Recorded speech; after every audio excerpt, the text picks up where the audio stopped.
Sa lahat, salamat at saka I pray for you. God bless you all. Pray for me for through my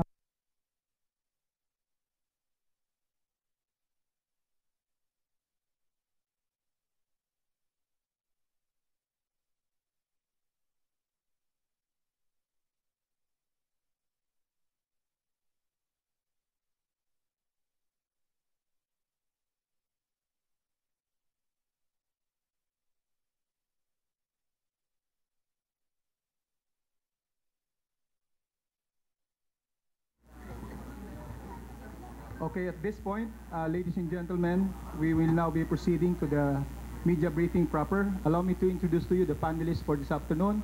We have the Secretary of National Defense, Secretary Delfin Lorenzana, the Chief of Staff of the AFP, General Eduardo Año, the J2 of the AFP, Major General Santos Jr.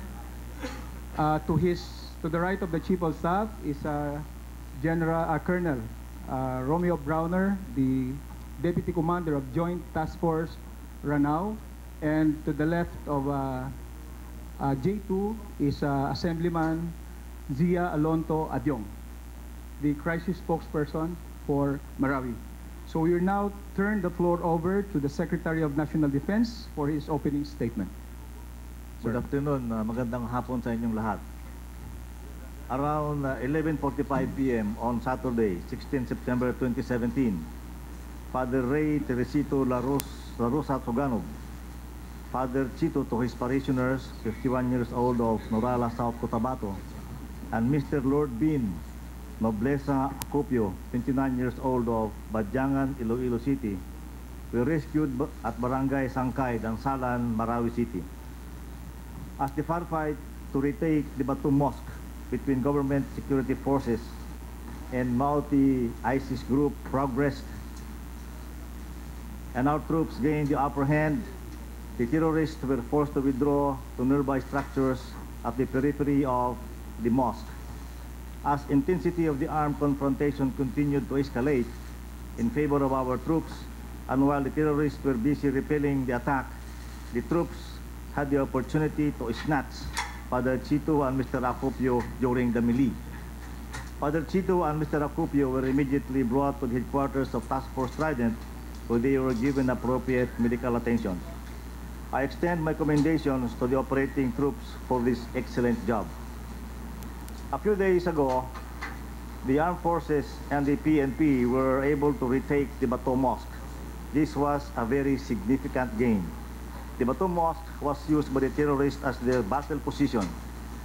They made it as their machine gun nest, sniper layers, IED assembly point, and as storage of their combat supplies. 3 days ago, on 15 September, our Marines assaulted and seized the Maute Philippine Islamia School in a fierce 5-hour firefight. Troops recovered several IEDs, assaulted cell phones, and other gadgets that may be used as triggering devices for IEDs. The terrorists used the school as their hospital and burial site for the dead cohorts. In September 16, Saturday at 5 p.m., we were able to successfully subdue the terrorists and regain the Batu Mosque and Jamatul Islamiyah Marawi Foundation, two of the Maute ISIS group's strongholds. And again, just before midnight last of the same day, the troops successfully rescued and brought to safety Father Chito and Mr. Acopio. These developments bring us to the following tally as of 17 September 2017. Today, the 18th of September, day 119 or 119 of the crisis in Marawi, the following: terrorists neutralized 673, civilians killed by the terrorists 47, firearms seized recovered from the terrorists 699, civilians rescued 1,730, including Father Chito and Mr. Acopio. Buildings cleared 7, yesterday 28. Killed in action, AFP and PNP 149. I am confident that the soldiers, airmen, sailors, marines, policemen, and coast guards will be able to accomplish their mission sooner than I expected. I would like to close with this message to the enemies of the state. Your government security forces, the AFP, the PNP, the Philippine Coast Guard will remain strong, able and committed to defeat all threats to national security, and I mean all threats, foreign or domestic. We will not allow any of them to get a foothold of even an inch of our sovereign territory. And every soldier, airman, sailor, marine, policeman, and Coast Guard will be true to that commitment up to the point of offering the ultimate sacrifice to ensure that peace and security will reign in Marawi and in all parts of the country. Good afternoon to all. Maraming salamat po. Thank you very much, Secretary Lorenzana, sir. At this point, we will open the floor for question and answer. But before we do that, may I remind the members of the media, our friends, to please introduce yourself, the entity where you belong, tell us to whom you are directing the question, and name your question. Just one question, please. We will go through the follow-up just in case if time still allows. Who would like to ask the first question? Yes, Henry. Sir Henry po, DZMN. Sir, after rescuing Father Soganub, ano na po, yung final push na po natin, ikakasan na natin, sir, against the Maute? Yeah, we are slowly constricting their area. Lumiliit na yung area nila. Yun ang ginagawa natin kasi meron pa tayong mga hostages na kailangan i-rescue dyan sa loob. Wala na sila dyan sa Bato Mosque, naring na dyan sila sa mga ibang mga buildings malapit lang sa Bato Mosque. So, alinsunod sa mga utos ni Presidente na we will do it quietly so that we will not endanger unnecessarily the lives of the hostages. So, pero malapit na. Sabi ng mga ating mga tropa sa ground, malapit na nating matapos yung 10 hectares na lang yung ating kiniklear. So, maliit na lang. Siguro ang 10 hectares is about 1/4 of this camp. Sir. Okay. Dempsey. Good afternoon, sir. Dempsey Reyes, sir. Manila Times. Sir, ask ko lang, sir, paano po na-recover si Father Soganub? Was he, paano siya na-rescue ba siya or nakatakas, was he released by the Maute? The rescue of Father Soganub is a very deliberate effort. It's an intelligence project supported by combat operations. Although we cannot give you the details, but as early as September 13, ito yung unang attempt natin na i-rescue si Father Soganub. What we wanted is before we assault the Bato Mosque, mailabas kagad natin si Father Soganub. But on the night of September 13, September 14, and early September 15, nagbago yung paggugwardya ng kalaban, so hindi natin na i-rescue si Father Soganub. So I gave the go signal to assault the Bato Mosque so that we can implement the extraction of Father Soganub while there is fighting. So nagmaterialize naman lahat yun because on Saturday, when we were able to gain the foothold in Bato Mosque, na extricate natin si Father Soganub on the night of September 16. Sir, follow up lang, sir. Yung ibang hostages po, sir, kamusta po? I mean, may iba pa po bang parang, kumbaga, I don't know how to say this, but baka kilalang hostages dun sa Marawi na parang inaay pa rin natin na ma-rescue after Father Soganub? Yes, the Bato Mosque, ito ay isang mosque na sa ilalim ay maraming intricate tunnels and secret chambers. So we are actually clearing those chambers and may mga hostages pa rin doon. The reason nga bakit hindi muna natin dinisclose yung pagka-rescue kay Father because of the effort to be able to rescue the remaining hostages, yung part ng kasama ni Father. So tuloy-tuloy pa rin tayo ngayon doon. Sir, how many hostages? There in Bato Mosque, there's about 12 hostages in Bato Mosque. According to our intelligence sources, 25 itong kasama ni Father, but yung nakikita niya ay about 12. So, nandun yung effort natin na ma-rescue din ito. At saka doon sa ibang building, meron din ibang hostages doon. We will still try our best to rescue them alive. Thank you, sir. The next question will be coming from Ann Soberano, then to be followed by Victor Reyes, Joy Cantos, and Gwen. Please. Sir, good afternoon. Ann Soberano po of Bomba Radio Philippines. Kay General Anyo, sir. Sir, sino pong may hawak kay Father Soganub?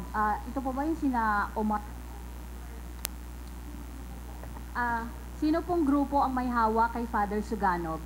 Ang grupo ni Omar Maute ang may hawak. Sila ang nakadispose, nakadeploy dito sa Bato Mosque before we assaulted the mosque last Saturday.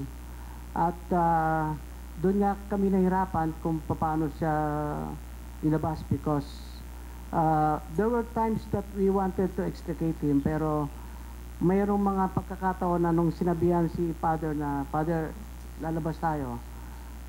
Parang sabi ni Father, wag na, bayaan niyo na akong mamatay dito, I already accepted my fate. Kaya this time, yung pag-rescue sa kanya last Saturday, he was not aware that he will be extricated. So, where na po sina yung Maute brothers, si Omar Maute? Saan na po sila ngayon? Based on the custodial debriefing of those captured and who surrendered, si Omar Maute na lang ang nabubuhay. Si Abdullah, si Madi, at saka si Otto ay patay na raw ito lahat. May mga siblings din doon na hindi naman prominente na dalawang Maute din, but we feel that they're not significant. Thank you, sir. Victor. Hi, sir. Magandang hapon, sir. Sir, I believe may initial interview na tayo sa Father Chito. Can you tell us yung mga revelations niya? How were they treated, yung mga hostages, sir?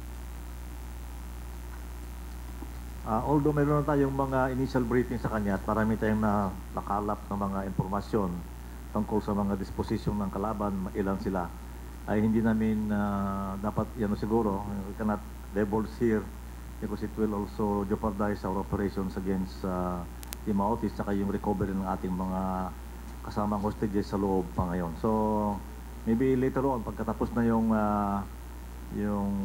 putukan dyan, when we have cleared Marawi of the enemy, then we will start divulging everything. Thank you. Did he say something about how he and the other hostages were treated while in captivity? Pakilakas lang, Victor. Medyo mahina. Sorry. Sir, yung sir, how was he and the other hostages were treated by their captors? Okay. Well, si Father Soganub, I can only speak for himself. Ang sabi niya, in the days na while he was in captivity, pinakakain daw sila ng maayos at hindi naman daw sa sinasaktan ng mga Maute ISIS na naghahawak sa kanila. But for other hostages, hindi naman niya alam at hindi niya nakikita. So, ang sinasabi niyang mga presyo doon, yung pagka nagkakaroon ng bakbakan, pinapahawakan din sila ng mga barel at minsan ay pinagpoposte sila na parang Maute ISIS din na pag titingnan mo, parang part na sila ng grupo. Kaya kami, we are very careful, we know that information. Kaya through our other effort na gumagamit tayo ng PA system, alam natin na yung ibang hostages doon ay sinuutan nila ng Maute ISIS na damit at saka binigyan ng firearms. So sabi namin na pag nakaputukan, drop your firearms and then cross to the nearest military position and they will be accepted unarmed. And it was effective. Marami ang nakapag-surrender through that means. Alright. Ms. Joy Cantos. Good afternoon, sir. Just a follow-up to Victor's question. Is he suffering from Stockholm syndrome based dun sa mga statement niya, sir? We are not in the authority to determine that. We have professionals who can evaluate and diagnose. But for now, we know that he underwent really harsh conditions. So I think what Father needs now is rest in order to adjust. And after he goes under the medical and psychosocial evaluation, it is only the doctors who can say if he's suffering from any Stockholm syndrome. It's already 119 days, sir. The terrorism problem in Mindanao is really so conundrum. What can we expect in the coming days as you deliver your final option, final result to the Larry? Well, nakikita naman natin yung progress ng development. Last week, we were able to take over or occupy the Grand Islamic Mosque. No? Nung nagbisita si Presidente doon last week, yun yung time. And after that, nagkaroon ng magandang mga encounters. Together yung 5 body counts ng Marines. So, naging inspired lalo. And then now, we got the CND building also last week. Now we got the Bato Mosque and the Pink Building. Ito yung ginamit nilang command and control post at saka logistic base. Then, they are now restricted to 10 hectares area. Hindi na ito magtatagal. Nakita natin to kung ano, madali na to. We cannot just really give you a specific timeline. We cannot just really give you a specific timeline. But we will do it in accordance to our operational plan. And we'll make sure na makasave pa tayo ng buhay, lalo ng mga hostages. Okay, Any we have... update on Hapilon, sir? He's still inside the main battle area. Based on our intel, may mga ibang options siyang kinoconsider, but we will make sure address lahat yung option na yan. As much possible, we don't want Hapilon to leave the main battle area alive. The Secretary of National Defense and the Chief of Staff has another meeting to attend to, so we are constrained for time. But for now, let us just allow itong mga nakalista na to ask question. Glenn Huego, Francis Wakefield, Nico Dizon, Chino Gaston, and Rhea Mamogay. Yes, Okay. Sir Glenn Huego sa Glenn. DCWD po. Secretary, meron na po bang nabanggit si Presidente after po nung pagkakaligtas kay Father Soganub? Siya inumpirmahan namin siya kahapon, ang sabi niya ay tinatanong namin kung gusto niya siya yung mag-present kay Father Soganub. Sabi hindi naman, kayo na lang. Kaya kami ngayon nagpe-present. Pero hindi pa sila nagkakausap ni Father Soganub. Siguro one of these days we are going to bring him to the President para magkausap naman sila. But wala naman siyang instruction na iba pa. But ang sabi niya, continue lang yung operations para matapos na yung Marawi. Because he is also anxious to finish the Marawi fighting so that we can start the rehabilitation of the place. Thanks, sir. All right, Francis Wakefield.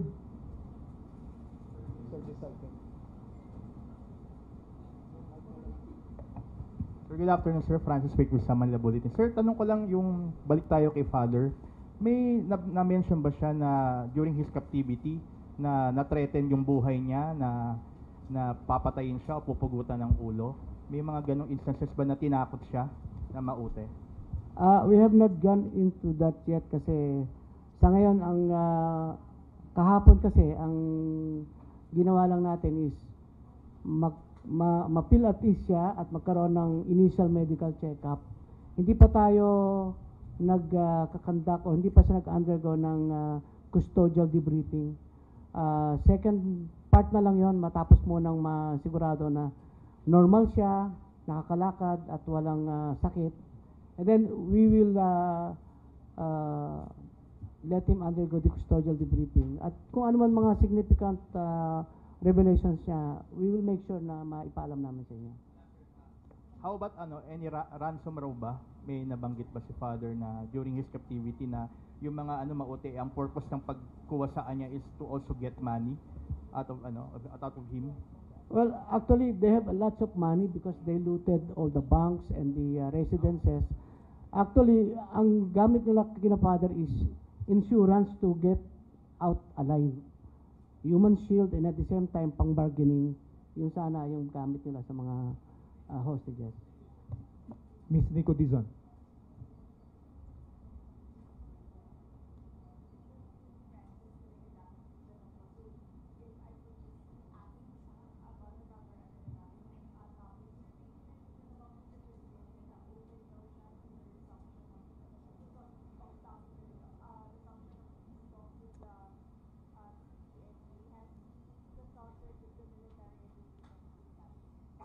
Hindi pa officially, pero I support that also. Basta lang ang may condition siyang hinihingi na yung magsi-ceasefire. There will be a ceasefire, bilateral ceasefire, na hindi pwedeng mag-usap na habang nagbabakbakan. There should be a ceasefire. Yun ang condition niya. So I support that move of the President. Okay, second to the last question will be from Chino. Good afternoon, sir. Chino from GMA7. Sir, pag pinag-uusapan yung sinasabi niyo insurance and everything about the hostages, meron bang naging engagement with Maute for the safe release, or parang at least may arrangement man lang na pakawalan si Father Chito? Because may mga nagsasabing may ganon na either palit ulo or ganon. Can we just nip this in the bud, yung mga information na ganito, sir? Wala naman kami natanggap na mga informasyon na gano'n. Ang tawag nito, overtures coming from other parties, except yung suggestion ni Solitario for a while na tigil putukan muna kami, alis muna kami sa area para makatakas daw yung mga Maute, which we did not agree because by then, mahigit ng 100 yung namamatay na sundalo at saka marami na nawasak na civilian. So, even the President is not anymore willing to grant that. Kasi nga, had they done that during the first week na wala pa masyadong namamatay, baka acceptable pa. But at that late stage, mga 100 days later, hindi na acceptable. Very clear lang namin, ilan ba talaga ang na-rescue nung kagabi or nung 16 ng gabi? Dalawa ba o tatlo? Ilan ba sila talaga, sir? Dalawa yung na-rescue nung isang gabi. Kasama na yung isang teacher sa Dansalan. Nag-remain siya doon kasi taga roon naman siya sa Marawi. Okay, the last question will be coming from sige, Rhea Mamogay, and the last will be Mr. Gutierrez. Sir, po ng DZXLR in Manila. Sir, may monitoring kayo sa main battle area kung may mga foreigner pang kasama itong Maute terrorist group? Kung may mga foreigner pa? Yes, meron pa rin doon.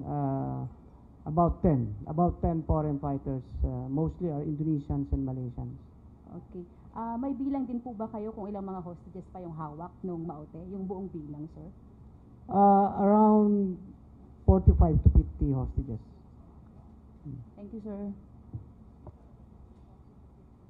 Okay, Jim? Hi, sir. Good afternoon. Sir, i-clarify ko lang yung earlier statement nyo na neutral, patay na sila Abdullah, Otto, and Madi Maute. Did this come from Father Chito, and how is this a categorical declaration, sir, na patay na sila? Not from Father Soganub, but from 3 arrested Maute and a surrendery. At we have also sources inside. So yan ay confirmation from different sources. And based from our intelligence monitoring, hindi na rin talaga lumalabas yung pangalan nila. Except for Omar and Hapilon. And would you say that's already in the level of validated Yes, information? for me, I believe. Yes. Yung tatlo patay. Yeah. So ang naglilid, sir, basically ng laban ng mga militants, si Isnelon and si Yes. Omar.